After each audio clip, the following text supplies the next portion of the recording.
All right, girls, can you tell me, what do you think heaven is going to be like? When we're in heaven, what's it going to be like? Fun. Whatever we think it's going to be like. Oh, so like whatever you want? In the sky. White in the sky. What do you think, Mila? What do you think we're going to do? It's going to be shiny? What do you think heaven is going to be like? What do you think, Rachel? The earth. It's going to be like Earth? What's it going to look like? Is it going to look any different or is it exactly the same? Brighter. It's going to be brighter? Do you have any other thoughts? Like, what do you think we're going to do in heaven? Relax. Relax? That sounds fun. What do you think we're going to do when we're in heaven? We're gonna do this too. Lots of dancing? Are we going to sing? No. You don't think so? Maybe, are we going to do schoolwork? No. No. Why not? Why wouldn't we do schoolwork in heaven? Because it's boring. We're gonna watch people. Watch people? Like watch people that are on Earth? Okay. Do you like watching people? No? When there's a roof, we can't see them. That's true. You don't think when we're in heaven we can see through buildings? Climb into their chimney, Bougie Ghost. We can climb into their chimney and see them. Okay. So we're just going to do fun stuff? Yeah. Like what kind of fun stuff? Go to the fair. Go to a fair? Just relax in the hut. Relax in a hot tub? So you think it's going to be shiny and fun, and we're going to watch people, and we're going to dance. Climb in their chimney. And deliver presents? Yes, like Santa Claus. Okay. All right, anything else? Any other thoughts? That's it? So shiny and fun.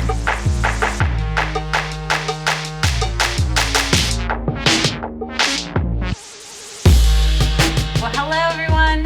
Welcome to the Not Great Parents podcast. I'm Not Great Parent Molly, and my co-host, Not Great Parent Nathan, is here today too. You were just about to say Not Great Nathan, which I is did. also fine. I almost said it's here. We're just here with Not Great Nathan today. That's right. I'm not a great parent. I'm also not, of all the Nathans you know in this church, I'm not the greatest one, but that's all right. Oh, I don't know. No, that's not We're true. not having a Nathan competition, but Yes, there is no great Nathans. We're all the Nathans. all are the not Nathans great. not that great. Yeah, that's all right. Probably Very all the good. Mollys are not that great either. That's true. Who Which, knows?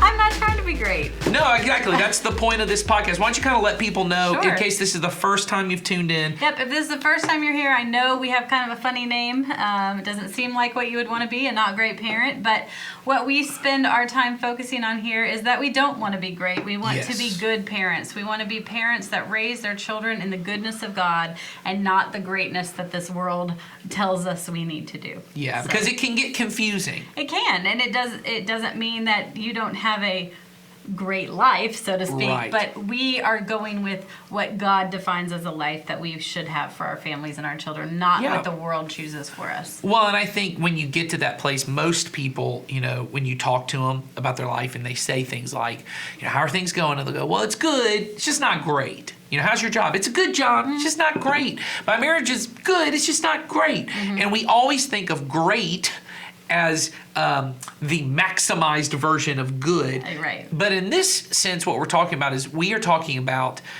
great is often seen as like quantity, like the amount of success you have. The More. amount, yes, it's all about more. And good is about the quality. Right. Right? It is about, there is a goodness to our life, and the way we say it, keep quoting all the time, is Jesus says, seek first God's kingdom and his righteousness, what he says is right and good and pleasing. And that's what we're trying to kind of pursue for our kids. And it can be pretty hard raising kids right now and all of that. Oh, sure. I think probably in any era it's hard to raise children, but we're living at a time where the concept of great is a pressure cooker for parents. Oh, and I think in particular, we are living at a time, and probably because of social media, and probably because of, just the amount of media we have, the pictures of what great looks like are varied. So there's all kinds, you can have Oh, your absolutely. unique slant on for your family, but it all kind of comes back to the same thing, which is that you are happy, that things go the way you want it to go, you're successful, all of those kind of things, Yes. right? Yes. You And- have an identity, you're unique in Yes. some way, you bring value to everything. Yes. The word I hear a lot is you. Yes, be the best You that you can be. Yes, and that's a version of greatness is, there are different kinds. There's the greatness that exists by external standards. So there's like, my kid's very successful. It is the my kid is an honor roll, It's the an bumper honor sticker. student. Right, you get that bumper sticker.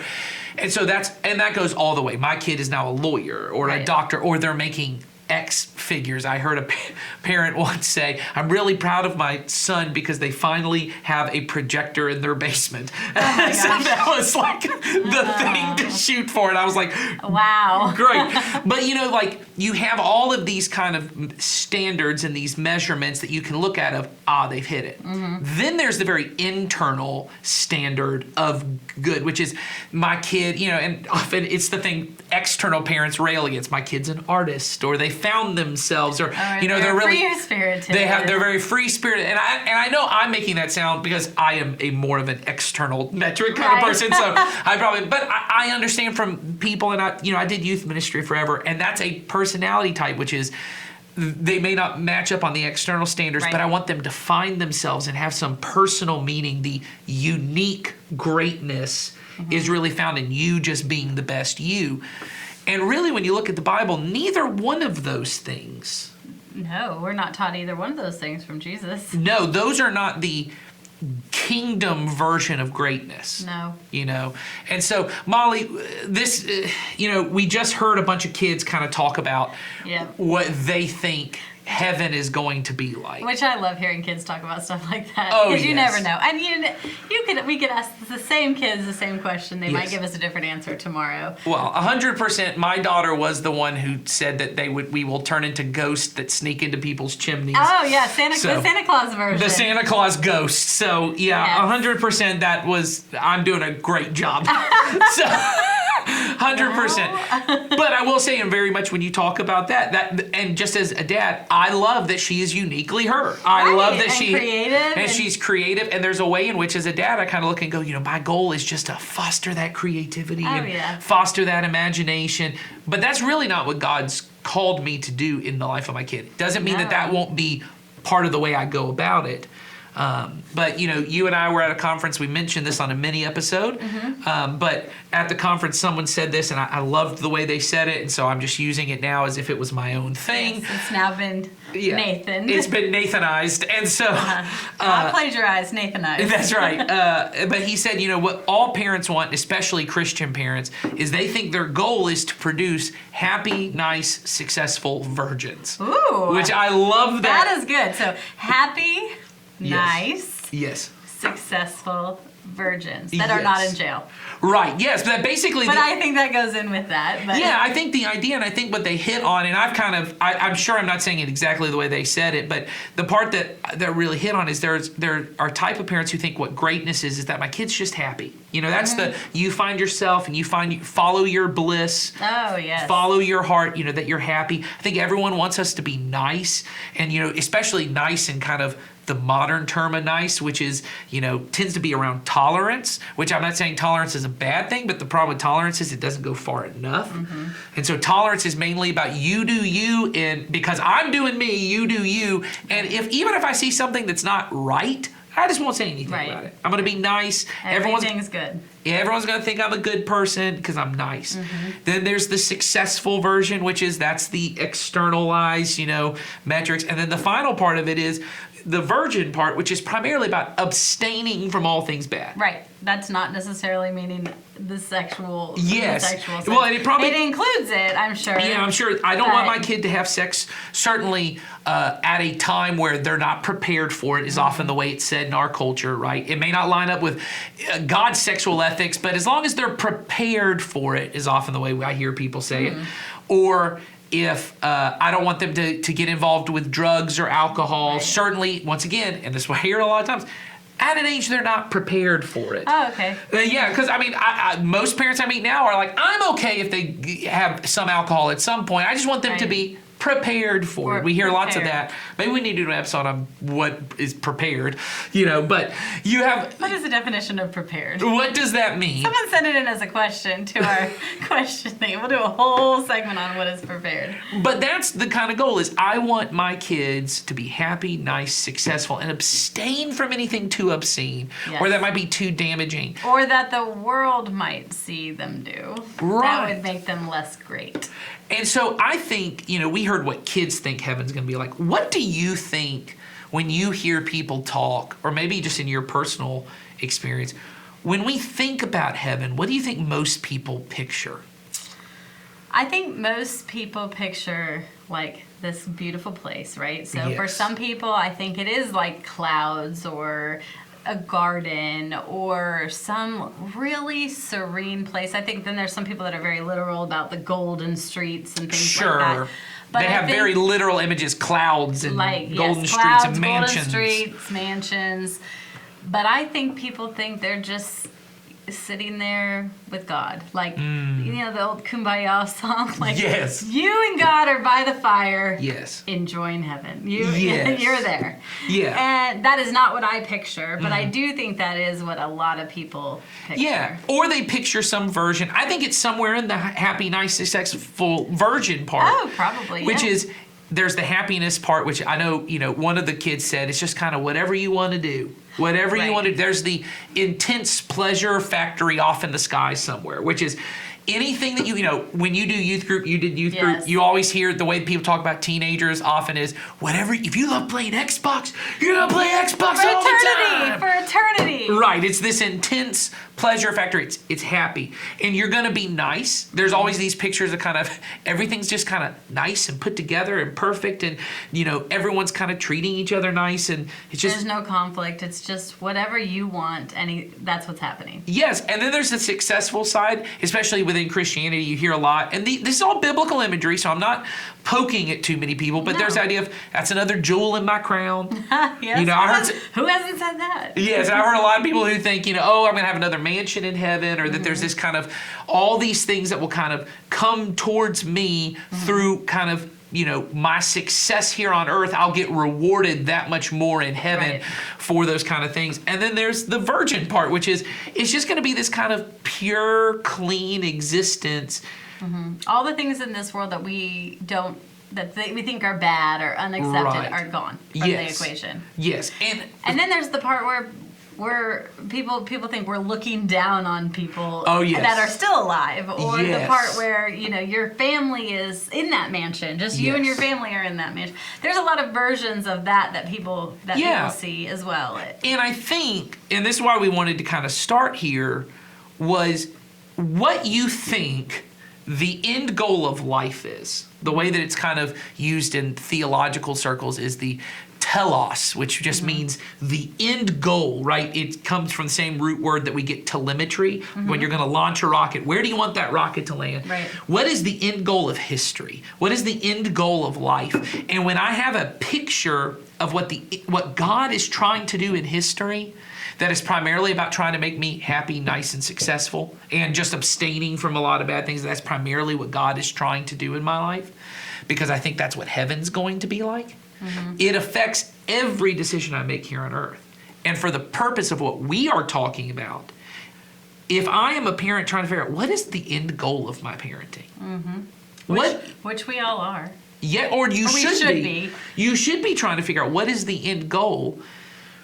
You need to be figuring out, well, the end goal will determine every decision I make leading up to it. That the kind of life or the kind of child I'm trying to produce, for lack of a better word, right? The kind of thing that affects ultimately where I think they are going. It all comes from what I think the end goal of life is. And I think for Christian parents, that becomes, what do I think heaven is like? I think so too.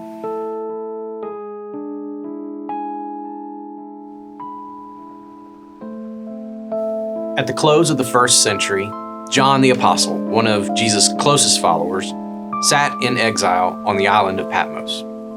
This island in the Aegean Sea was a frequent place for the Roman Empire to dispose of prisoners, political dissidents, and undesirables, like John, who would not bow to Caesar as Lord, but instead swore allegiance to a crucified Jewish carpenter as king.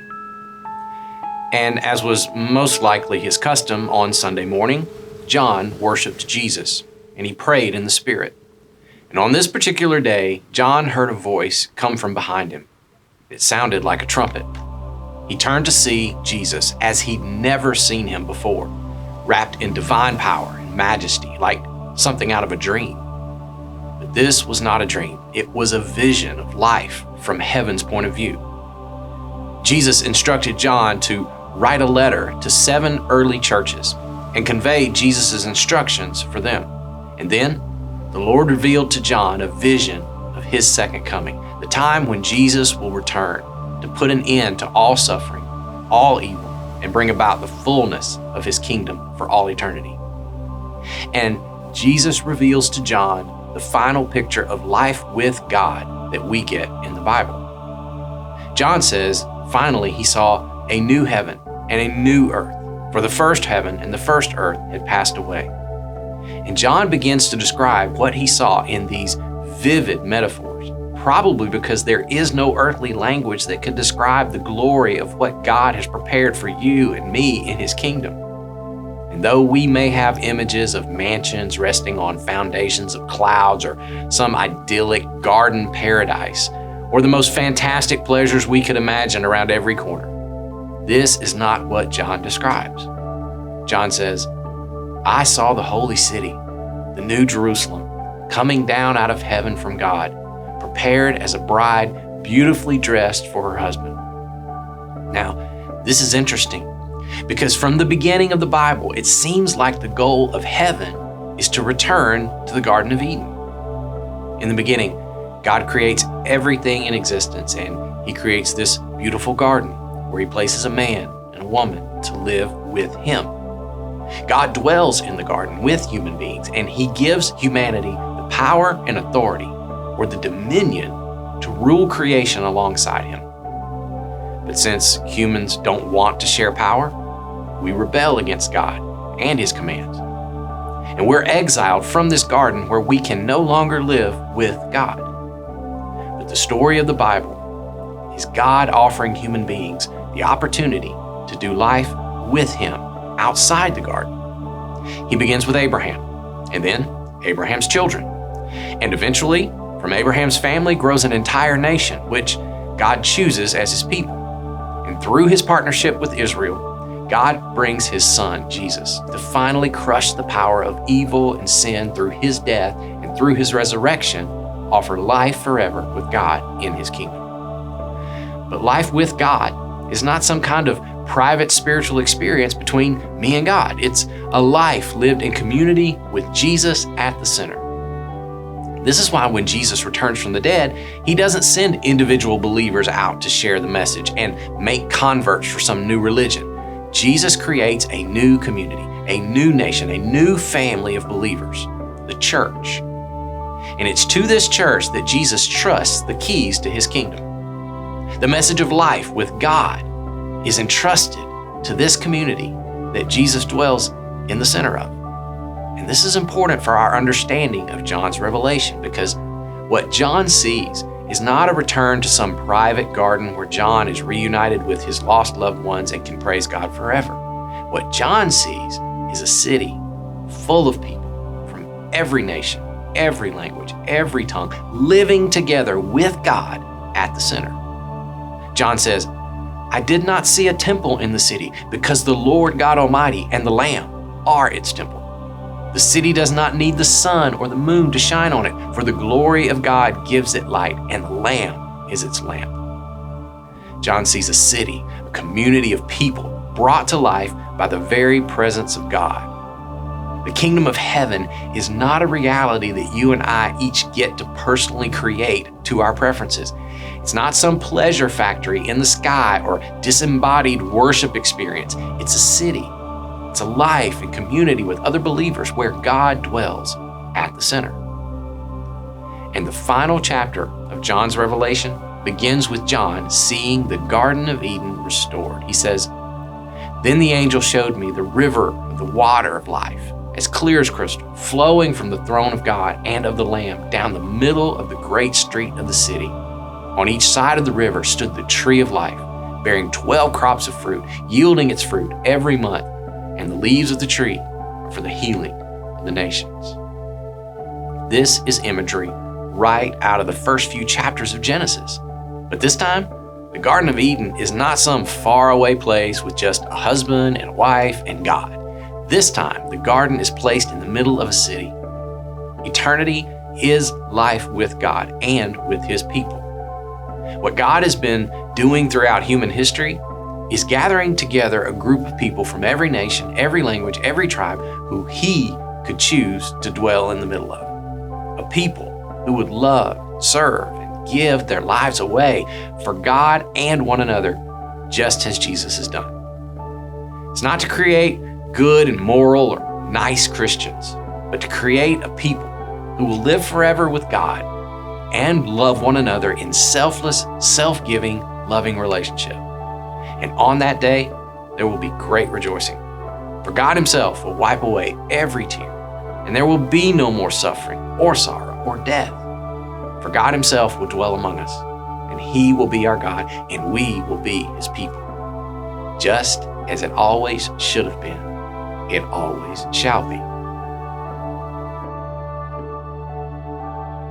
So, what do you think the end goal really is then as a parent?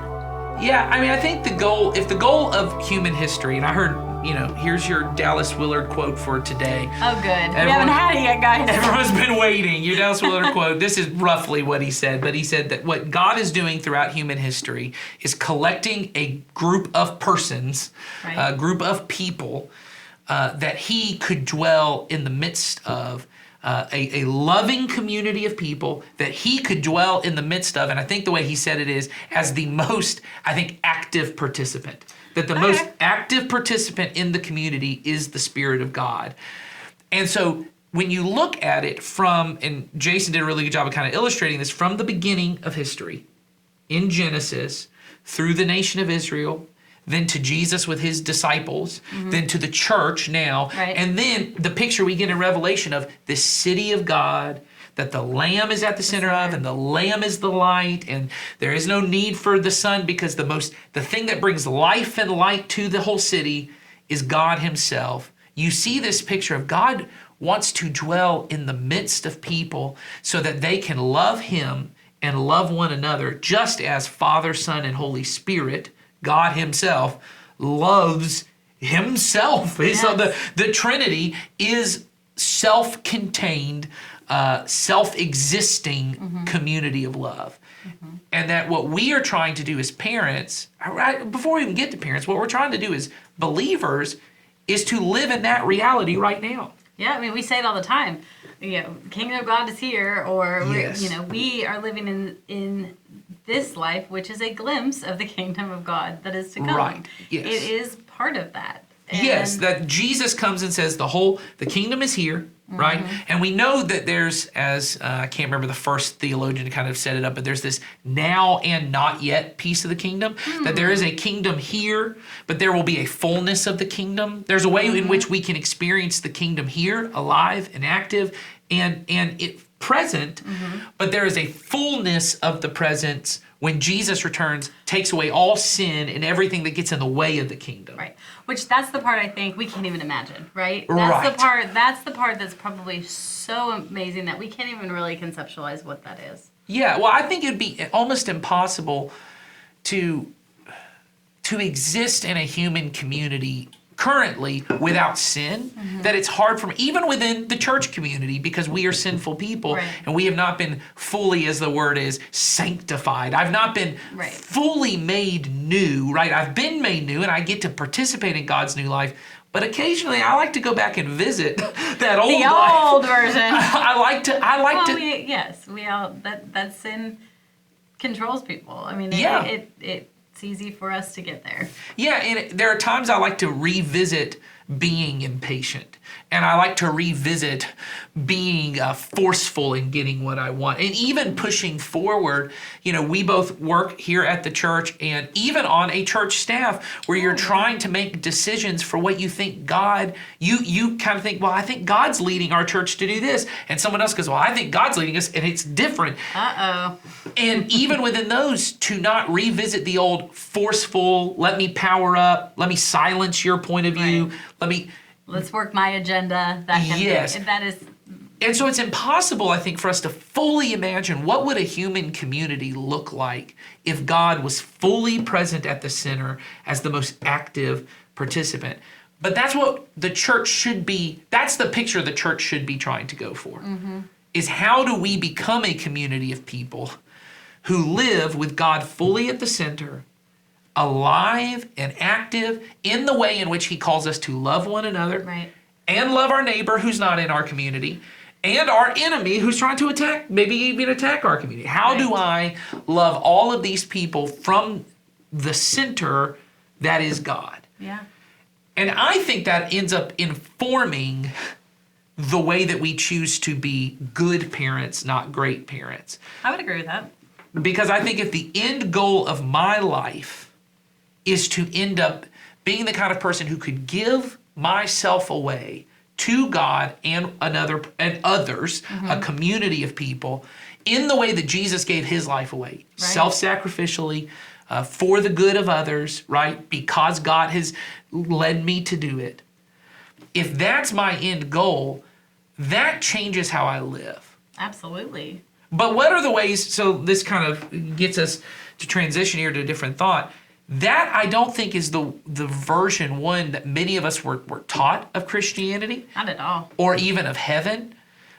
When you were kind of growing up, what was the primary maybe motivation that you were given of like, this is why you want to follow Jesus, or this is why you want to go to heaven? Well, because you didn't want to go to hell. Yes, That's the number one reason. It was Yes. that, I've heard people say it 1,000 different ways, fire insurance or whatever, but it was, we want you to know that Jesus died for your sins and make a decision that you're going to believe that. Right. And that was basically it. Like Yeah. you had, once you made that statement of faith or whatever, Right. then we just all assume you are living with God as his Yeah. leader of your life, and off you go. Yeah, and your goal may be from that point, and there's really multiple versions of this. Some of us are kind of taught once you've made that decision, it's sealed. Nothing can happen to it. So even if you're not a happy, nice, successful virgin, You were in that moment. You made that prayer. You prayed that prayer. You signed that card. When you get to St. Peter and the pearly gates, you hold up And your card. my card, and they go, well, I guess I got to let you in, right?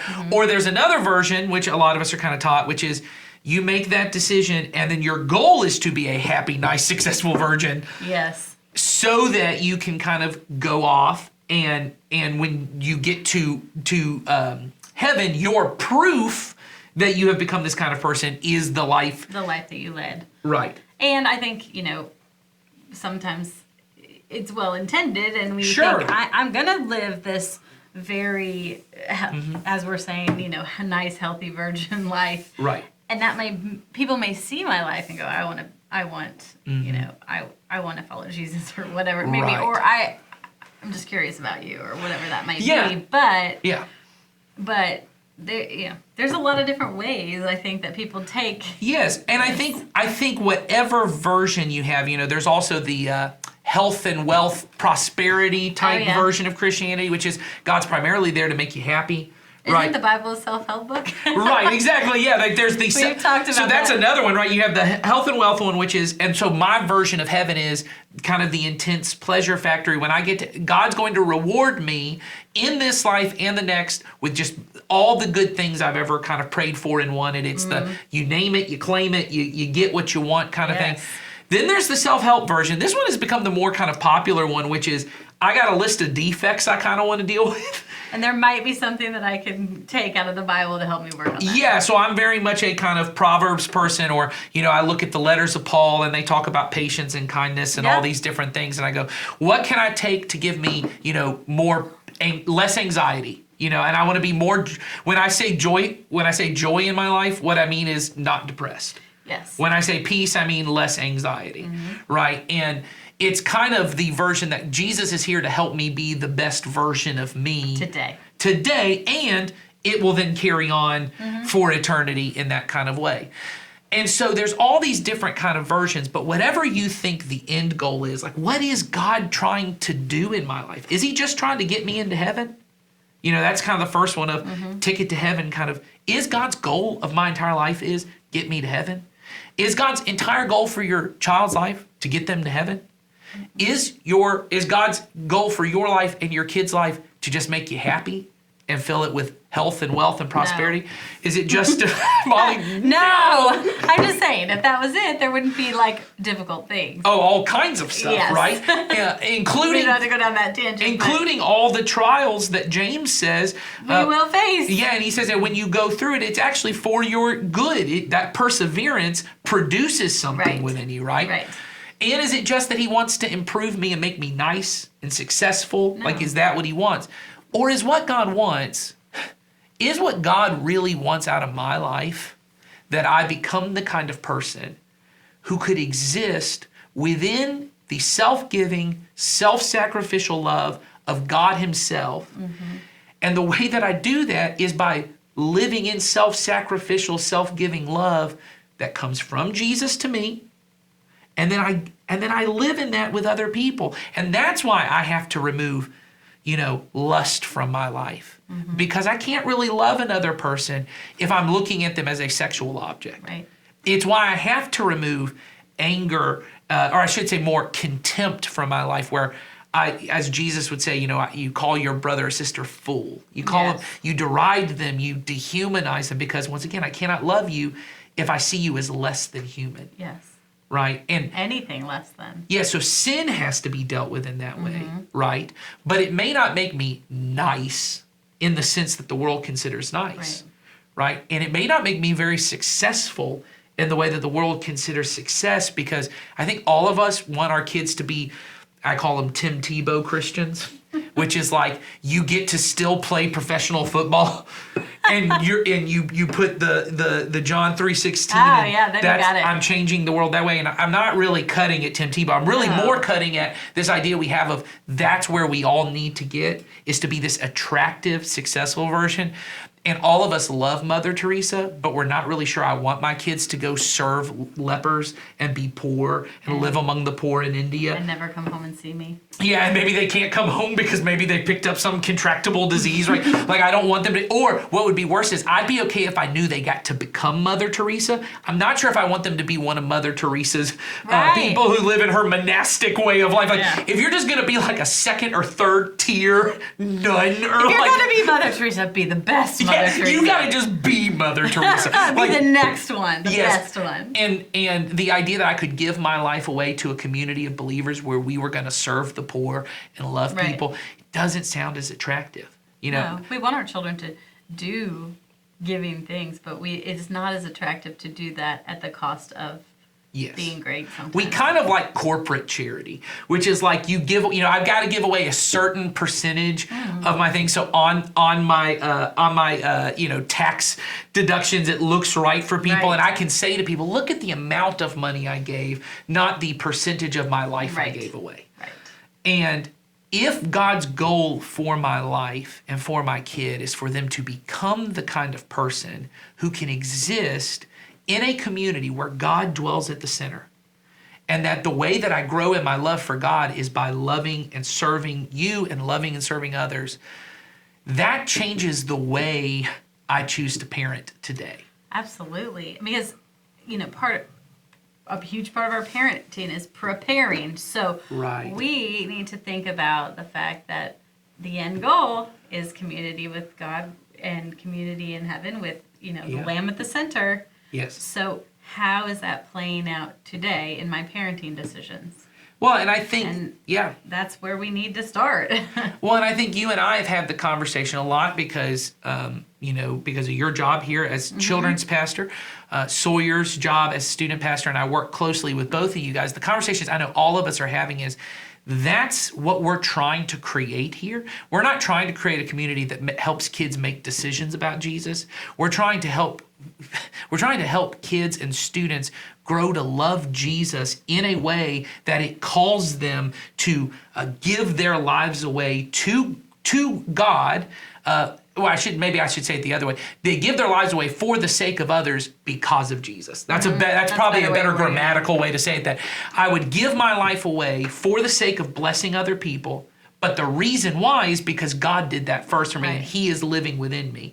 And that the way that I more fully encounter His Spirit is by giving my life away to others to love them within a community. And that the church becomes the thing. So, Molly, can you kind of bring it back? We've said a lot of like really big and kind of broad, more theological things. What is the practical application then for a parent of how do I help my kid become prepared to live in a community like that? They need to be in a community that is a version of that right here on earth.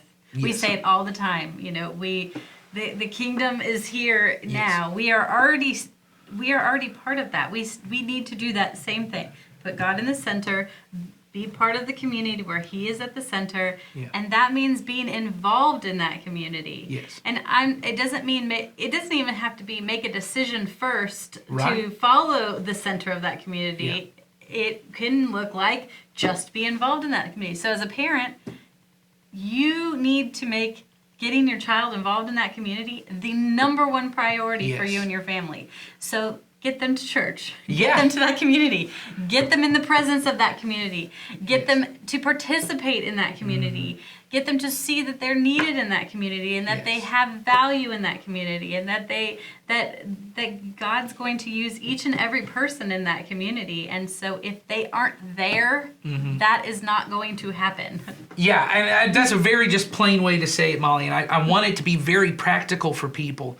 As Molly said, the church is God's current model of life with God and life with people. Like I said before, you know, it starts with you have the nation of Israel, right? And then Jesus has His disciples, His community. But then when He leaves, He says, I'm building my church and the gates of hell won't stand against it. And this community of disciples begins to call each other brother and sister. They begin to live in such a way where they're sharing their possessions with people who have needs outside the community, but primarily within the community. They find out we have a lot of poor and needy brothers and sisters. And so, man, if I'm living in, if I have property that I'm not using, or I have space that could be used, they would sell those possessions, and they would bring them to the community, and they would love one another as brother and sister. And so the church becomes the little model of the future kingdom that's coming. And like you said, for our kids to be able to live in the future kingdom right here and now, and that's their model of Christianity, I think is pretty transformative. Yes, and I think they don't just, they live in it, but they love it, and they thrive in it too. And it's all centered on God, and He is going to bring out all those things that the world and its greatness are actually not going to in your child. Yes. And so being part of that community is the starting point. So if you're not, if you're not in a community, start. Start here. Yes. Start being in a community of believers that are focused on it. Be at church. Be here. Get your kids here. Yes.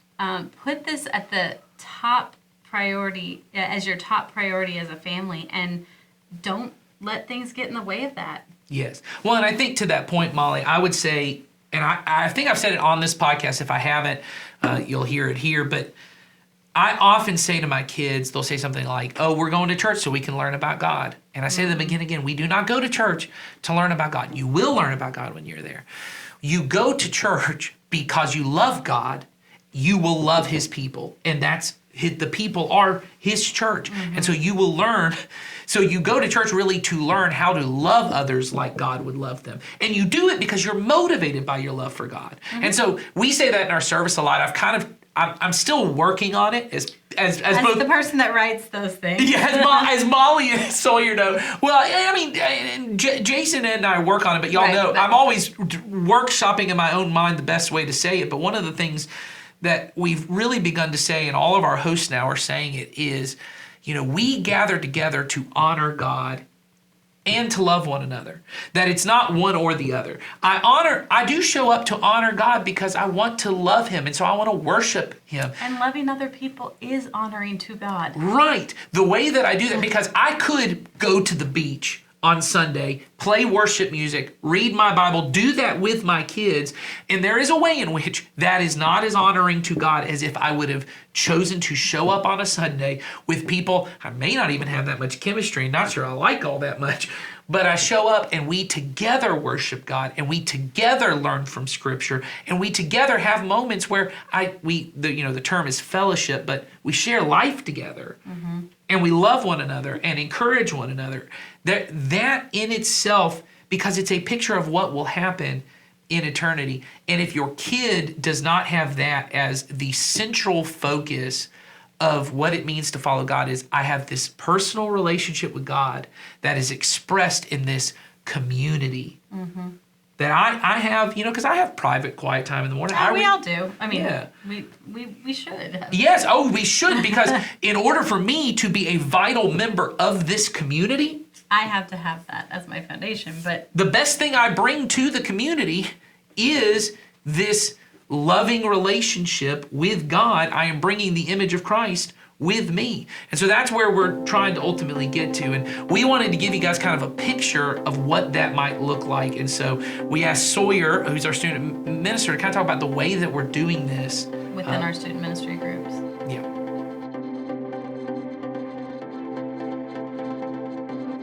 I remember when I was in 8th grade, I was maybe the most awkward person that I knew. Now, while that might have actually been true in my case, I promise every single 8th grader believes the exact same thing. Life at that stage is full of so many questions, and today I just want to spend some time breaking down the 4 biggest questions your teenagers are asking. And what you need to understand is that whether it's your kid or someone else's kid, they need affirmation. As someone who works closely with the teenagers in our church, this idea of affirmation is the first or second thing I tell the leadership team to focus on. In 2023, the average teenager is hearing so much about what it is that they're doing wrong. And as an adult in their life, one of the most transformational things you can do is to tell them how great they are. Now, don't misunderstand me. You might need to get creative, because if there's one thing that teenagers want, it's authenticity. More than anything, teenagers want to know that they can trust you. Maybe when you were a teenager, you wanted the adults in your life to be likable. Now the bar is lower and higher. It's lower in that they don't care how you talk, how you dress, or what shows or music you're into.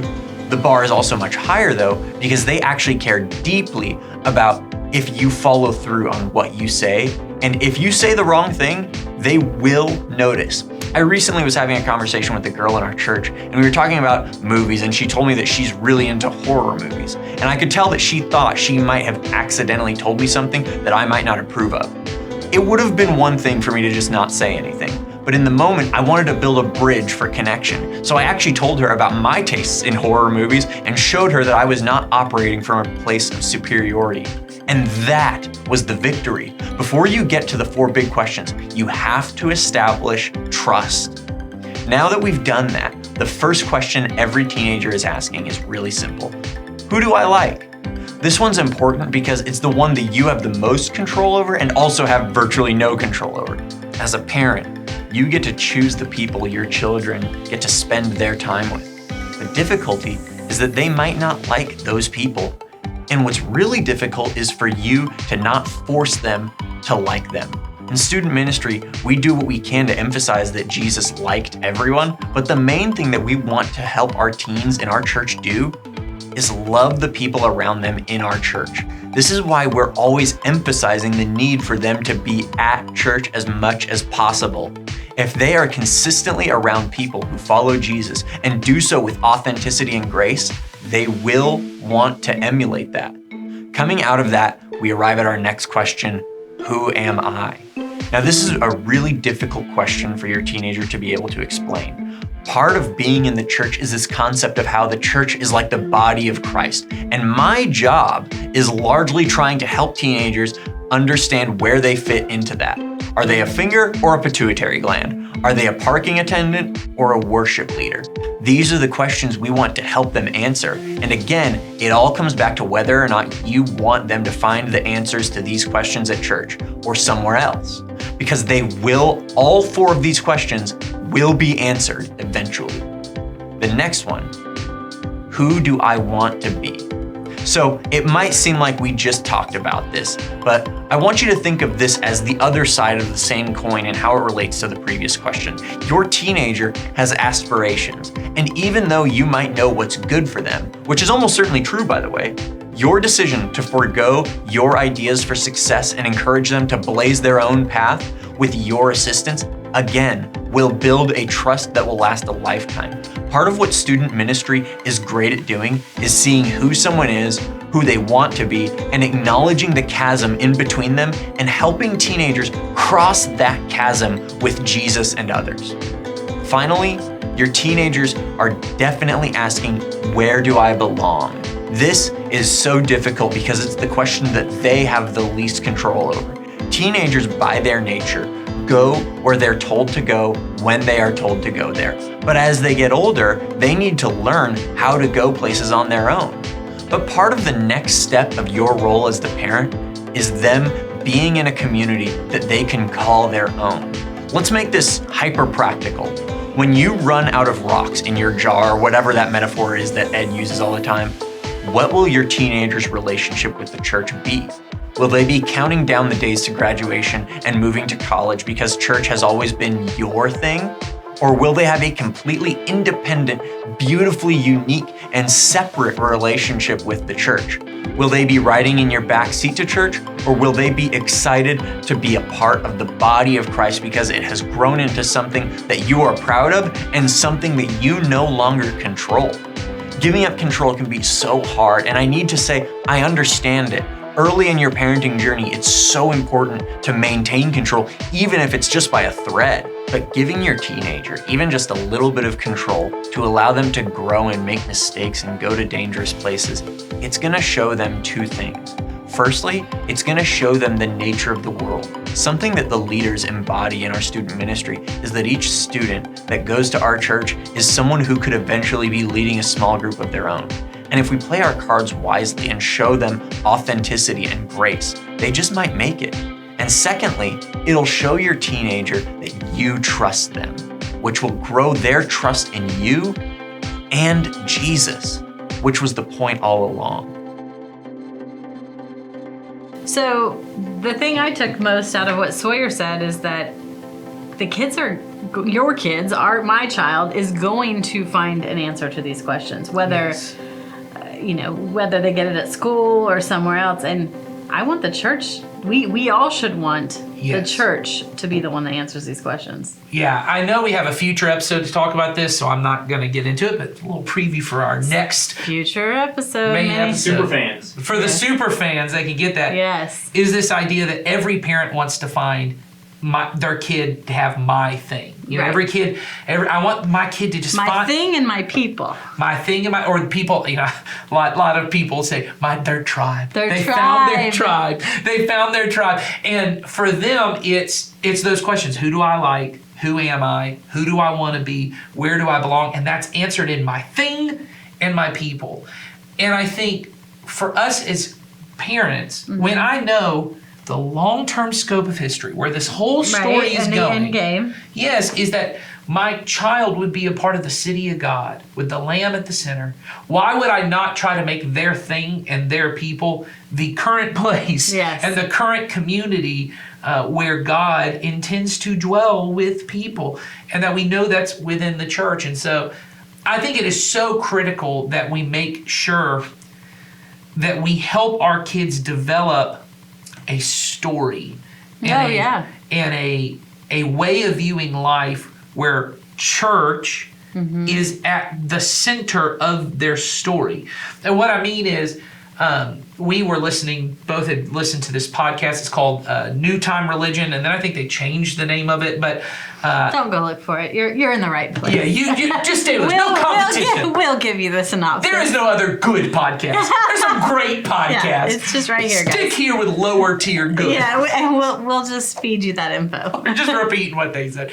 But Dr. Andrew Root, who is a he teaches, I believe at Yale is what they said at one point. Yeah, but he's written several books about youth ministry and about the church in general. And one of the things he talked about was for kids who are developing their identity primarily in those years. I don't think Sawyer specifically mentioned this in his point, but those 4 questions are the questions from 6th, 7th, 8th, and 9th grade primarily, when you're really kind of breaking out of that little kid mentality to the like, who am I mentality of middle school. And he talks about how that development of my thing, my people is really centered around the stories that we tell. So he talked about a particular family where basketball was the thing, right? This sport was kind of the thing, and how the parents had met each other at basketball camp in high school. Oh gosh, yes. You know, and so that becomes part of the story for a kid is like, well, my parents, they found like the most meaningful relationship of their life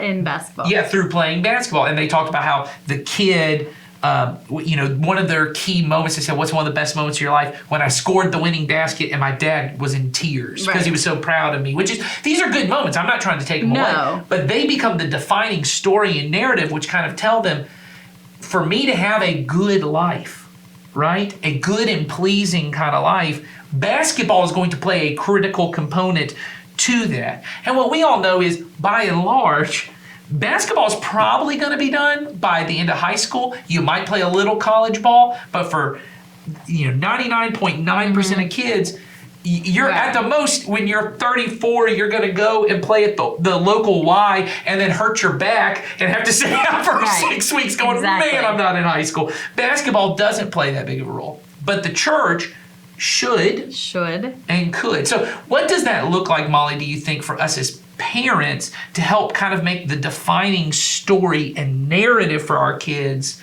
this involvement with God and his people? Well, it looks like it being your family's narrative. And in order for it to be your family's narrative, it has to be your narrative. Right. So I can't go to my child and say, I'm going to drop you off at church and never engage myself. Yes. Or I can't say to my child, you know, you need to spend time with people from church. Yes. If I don't have any friends myself that are in that same community, or I can't say to my child, you have to, choose church over some other event if I am not going to choose church over some other event. And, kids, when they're young, they're doing modeling. When they're older, they're watching us, right? And they're... I just want to be clear for those who heard it the way I heard it initially.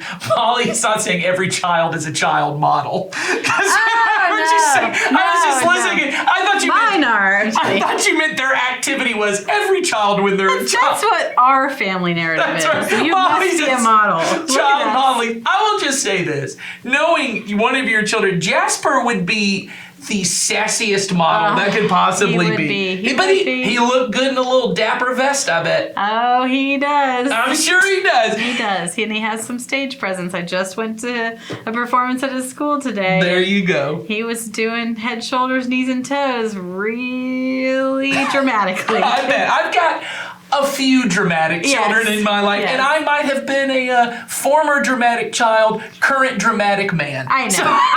I'm here for it too. So. But what you meant was when our kids are young, they kind when of they're young, the youngest, they're modeling us. So what I mean by that is like when they're very young, when we make sounds and then they mimic those sounds. Yeah, that's how they're engaging in their environment. That's how they're connecting to you as the parent, which is like early community for them.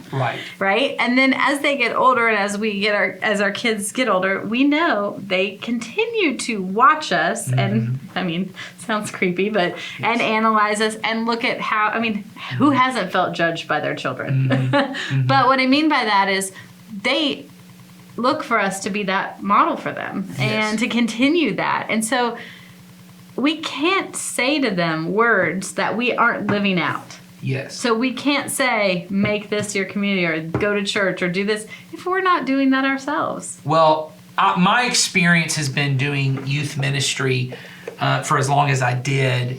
And even now doing ministry and having former students who are now adults Right. and talking with them, teenagers in particular, when they start answering these questions, because like you said before, they're really just focused on the behavior. Well, we go to church and we do this when they're young.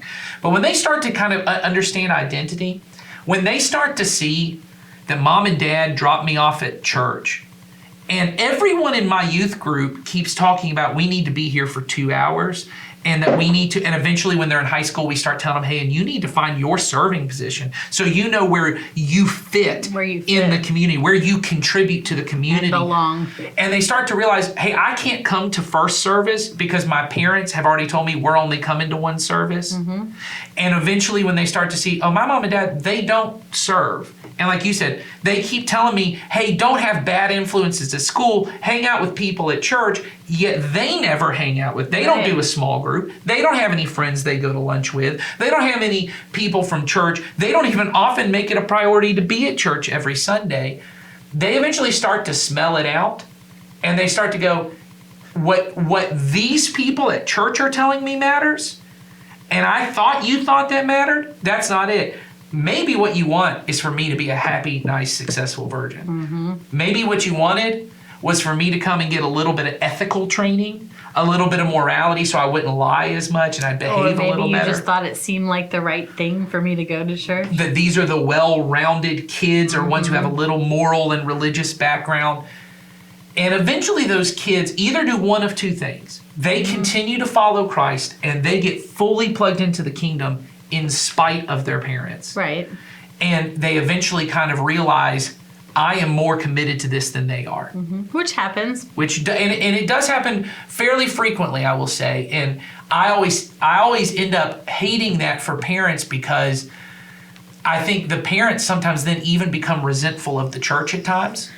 Yeah, Because- because then they feel as if the child is prioritizing the church over over them. them. And we as good parents actually want them to. Right. And if we are also in that same community, they Yes. are prioritizing us along with that community. And so that's one aspect. The other one I've seen in a lot of students, and we see now with a lot of 30 and 40-year-old, millennial, former, they call themselves ex-evangelicals, Oh, yes. are people who, they don't just go back to church and go, well, this is just kind of what you do. You attend sometimes and you take lessons. They eventually go, all you care about is me kind of fitting into this moral, happy, nice, Mold. successful virgin mold.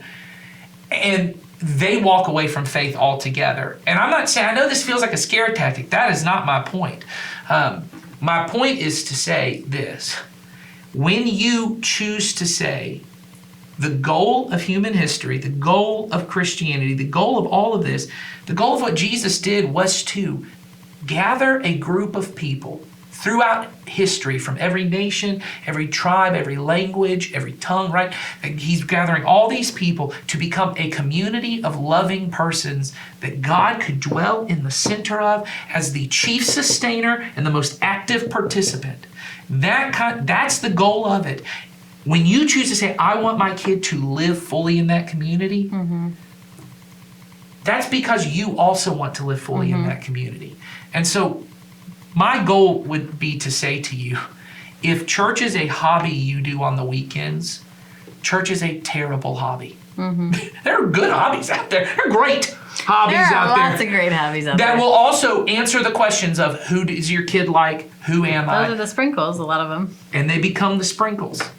And if you prioritize those things, your kids will get lost in the sprinkles. And they will focus on those things. Those questions, as Sawyer said, will get answered by the sprinkles.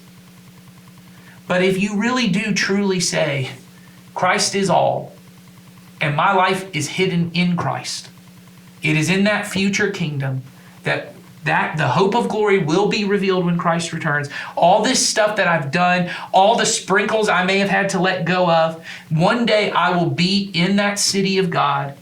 Hopefully, this is the prayer of all this, with my children, right? Yeah. And once again, I always like to say there's nothing you can do to make that happen. Good, godly, Christian parents who have done all the right things and they were fully sold out to Jesus and his kingdom, their children still did not choose. You can't make it. Right.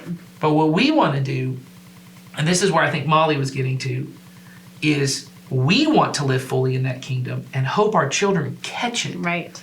That they would see how beautiful it is. So that's one part. The other part I'd like to say, and I know Molly and I both know I know sometimes we feel very challenging on this podcast. I think I feel that way sometimes. Like I'm Sometimes always we do, yeah. challenging.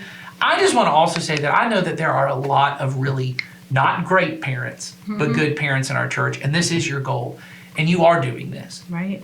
You take time in your family to do small group. You're here 2 hours on Sunday so you can serve and go to service. And your kid, if you've got a student, I know of parents who, because we've been talking about this, they started serving again so that their children could come, their student could come to the first service and then go to their group the second service. I just want to say, do not lose hope in this. No. There are days that it's difficult.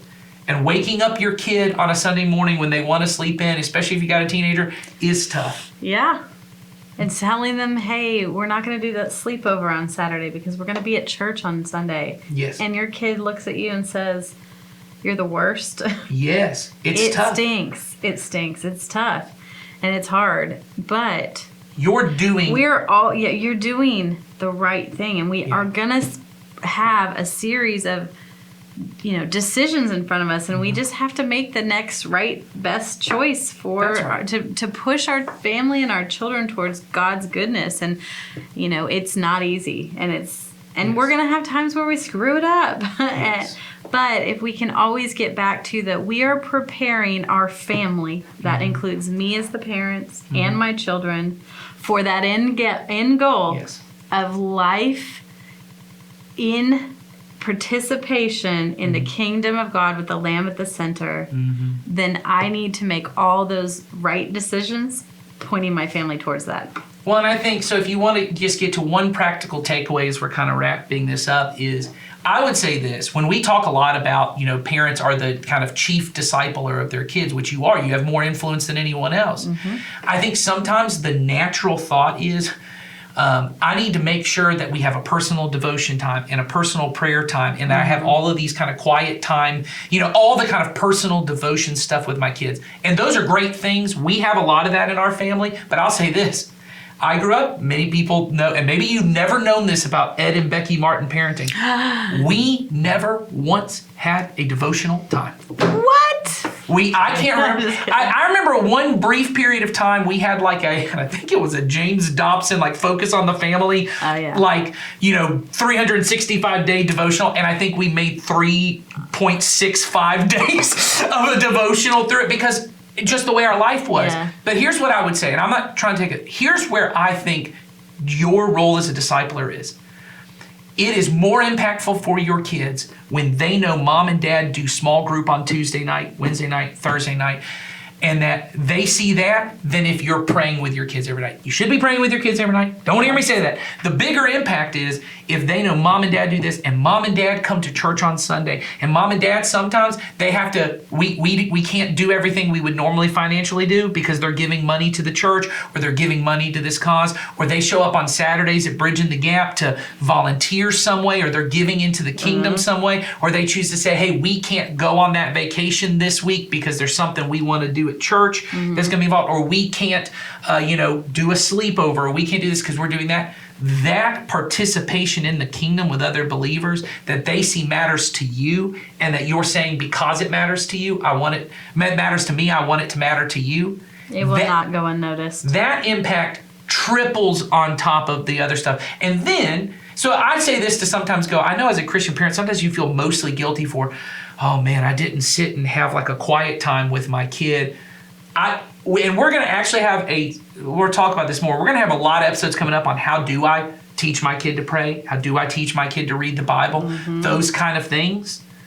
But the bigger impact, the greatest impact you have is the fact that they see you are totally sold out. Right. Mom and dad have friends who go to this church. And when those friends, I remember Audrey saying in the interview we had with her that they know when someone lost a family member, we're going to show up with food for them. That's what we do. That's what we do. That speaks volumes to those people. That, hey, I remember often my dad was a minister, so this happened to us, but sometimes people would call my dad and he'd have to go have a conversation with them to comfort them or to encourage them, or sometimes people just showed up at our house and we had that. Or I knew my dad had to go to a meeting at the church or something like that. That said to me, that's the narrative story that got told for me. And we want to do that for our kids. And so I think that's really the practical application. Good parents don't just model it, but it matters for them. And when your kid sees it matters to you, because you have such an influence, especially from a young age and even in the teenage years. Yes, whether you feel like you do or not, you will always be the number one. And when they influencer. see that it's something that brings life to you and makes your life good and pleasing, not just loving Jesus, but loving his people, right? Those things outweigh it. And then when you can do the devotions and you can do the prayer time, Right. that's just bonus goodness, right? That's just bonus things you can do. But it really is these things that it is the participation that matters. So for those of you who are doing it well, don't give up. For those of you who are struggling to do it, I hope you don't feel shame over this. No.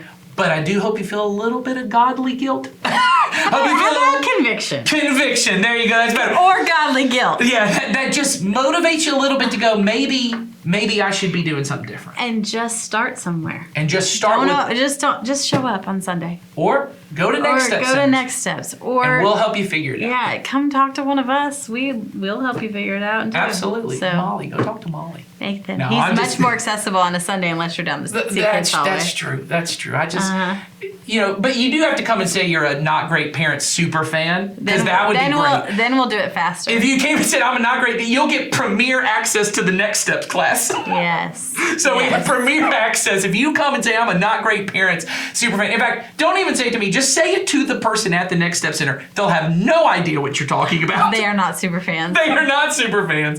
But they're not even that big of fans of either one of us. So, just as people. Well, that's true. So if you have any questions, any topics you guys want to Yeah. talk about, don't just come up to us at church about it. No. We actually do have a link in the show notes Yes. that you can submit questions. We have a whole bunch that have been coming in.